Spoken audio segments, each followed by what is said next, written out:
By the summer of 1995, the popularity of Mighty Morphin Power Rangers was still large enough to support a major motion picture, the aptly titled Mighty Morphin Power Rangers, the movie.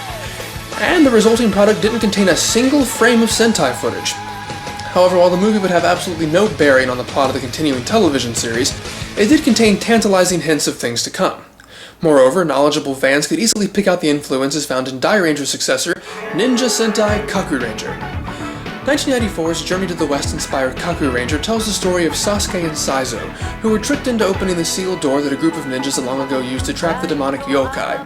They then meet Tsuruhime, or Crane Princess, who reveals that they are all the descendants of that same group of ninja, and now must take up the Kakuranger power in their ancestors' stead.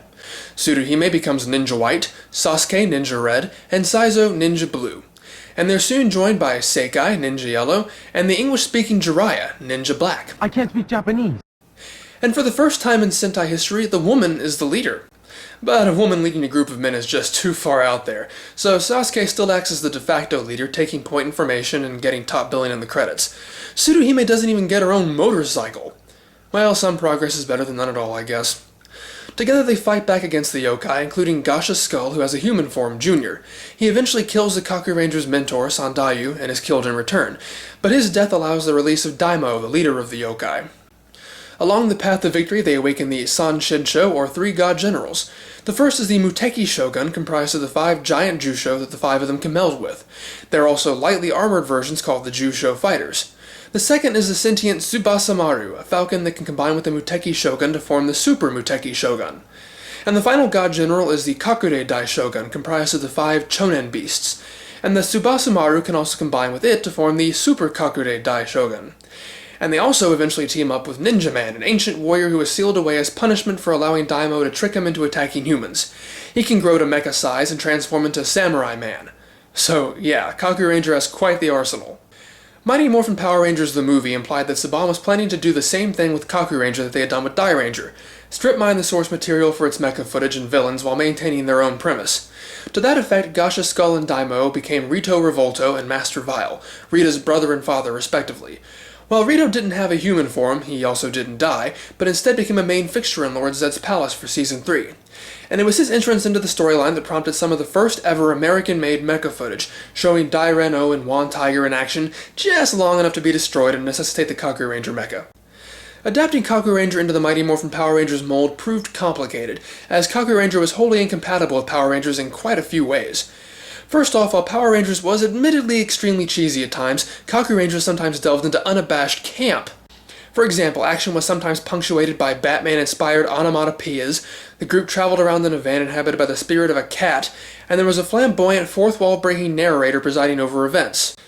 Of course, Power Rangers wouldn't have much problem avoiding those, but there was the fact that Kakuranger only ever had 5 members, while Power Rangers had long since been maintaining a 6-member team. And this time there was no excuse ready to not give a member a new Zord. But on the bright side, as pointed out, Kakuranger had a lot of mecha to go around. It was just a matter of adapting it properly. The giant Jusho were right out as there were only 5 of them and wouldn't get an additional attachment until later in the series. So Power Rangers skipped over to the end of the series, adapting Ninja Man, the Chonen Beast, and Tsubasa Maru. Ninja Man becomes Ninjor, who is said to have created the original power coins, and who is now responsible for giving them new ninja powers and ninja swords. Tsubasa Maru is lumped in with them and given to Tommy, while Pink Ranger Kimberly is given Ninja White's Crane. But this discrepancy is barely noticeable, as Sentai mechas belonging to pink-colored Rangers usually don't have much pink in them anyway, because what self-respecting little boy wants to play with a pink robot? This time, no explanation is even attempted as to why the newly rejuvenated Power Rangers are still wearing dinosaur-inspired costumes, but their morphing sequences are at least updated to a more generic White Ranger power, etc. And with the new status quo set, not much Sentai is used at all. Continuing the trend that the end of Season 2 had been heading towards, actual Kakuranger footage was used almost exclusively for mecha battles while everything else was original footage. While this meant that battles were much more dynamic than when reverse angle syndrome was being used, it had the unfortunate side effect of having nearly every battle take place in the exact same scenic park overlooking a lake. Instead of using actual footage, Season 3 was mostly inspired by Kakuranger. The Rangers were given an intermediate ninja state wherein they could use some of the Kakurangers' ninja powers, and the Kakurangers' shark machines inspired the Power Rangers' shark cycles, only in America, every Ranger got a cycle. Another big change for Season 3 was in its storytelling. In previous seasons, single-episode, self-contained plots reigned supreme for the most part, with notable exceptions like Green with Evil and Doomsday. But Season 3 embraced multi-part story arcs in a way Power Rangers had never done before. In fact, out of the 43 episodes that made up the season, only 12 could be considered completely standalone. And for a season based on a series that didn't even have a pink-colored Ranger, Kimberly was the focus of a lot of the story arcs. This was done for two reasons. The first was that Amy Jo Johnson, who played Kimberly, had expressed her intention to leave the show, so Saban decided to take advantage of that by building up to her departure in the story. The second reason was to give an excuse to get back to the early Kakuranger mecha footage they had to skip over. So Aisha begins working at an animal shelter and adopts a white cat, but the cat is actually Catherine, a new student from Australia who was put under Rita's spell much like Tommy in the first season, complete with glowing eyes of evil. However, unlike evil Tommy, evil Catherine actually befriends the Rangers instead of acting like an ass, and in both human and cat form she's in a perfect position to cause problems for the Rangers. She also immediately develops a crush on Tommy, and therefore is immediately jealous of Kimberly and her relationship with him. Finster, meanwhile, comes across a group of dormant Shogunzords, the giant Jusho of Kakuranger, and Zed devises a way to coerce the Rangers into becoming his pilots.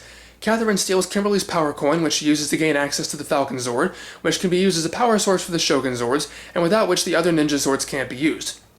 Ninja was also captured, and so is Kimberly, as her body reacted violently to having her power coin stripped from her. Zed then ransoms Kimberly's life, and the Rangers have no choice but to pilot the Shogunzords in his name. But Tommy's able to rescue Kimberly, nullifying the pact with Zed. But without her power coin, Kimberly's days as a Power Ranger are numbered, and she has to share the white Shogunzord with Tommy.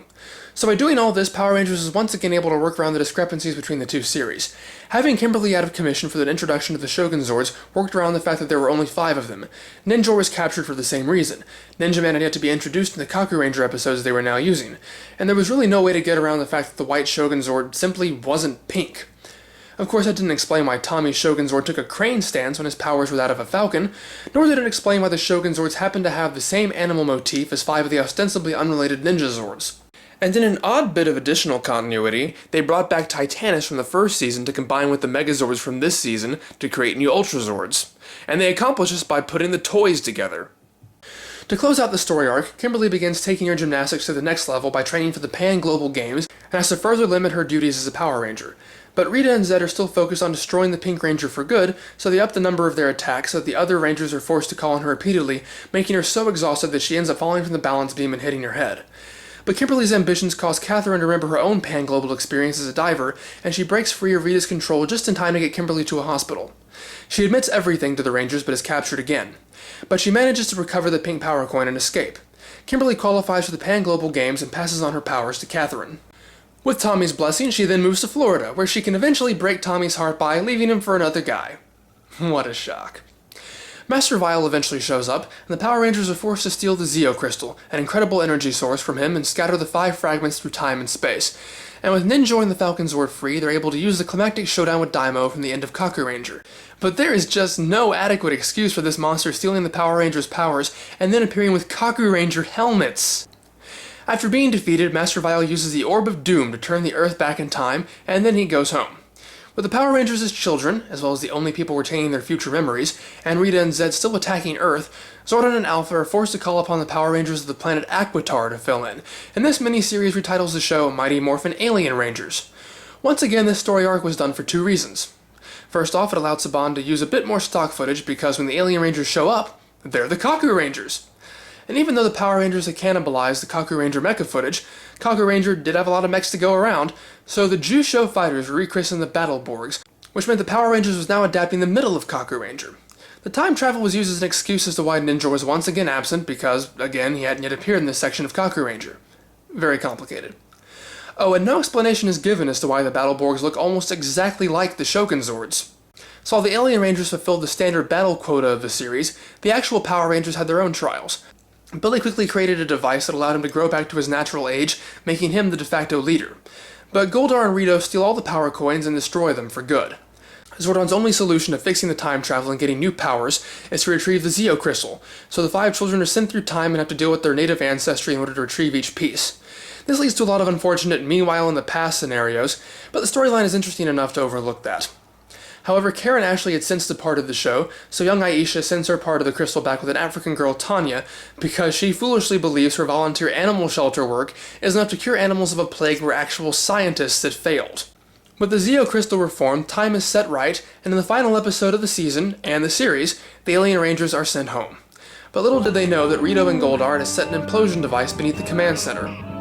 The truth was, by this point, the popularity of Mighty Morphin Power Rangers had begun to dwindle, so there was no use putting off the inevitable. It was time to give this series one last hurrah before taking it out behind the old woodshed and blowing its brains out in spectacular fashion. And so, on February 17, 1996, children across the nation were traumatized as they witnessed the command center being blown to smithereens, their favorite robot buddy screaming bloody murder as he's peppered with debris, and the Rangers themselves only barely escaping with their lives. The end. Nah, I'm just joshing with you. Well, somewhat.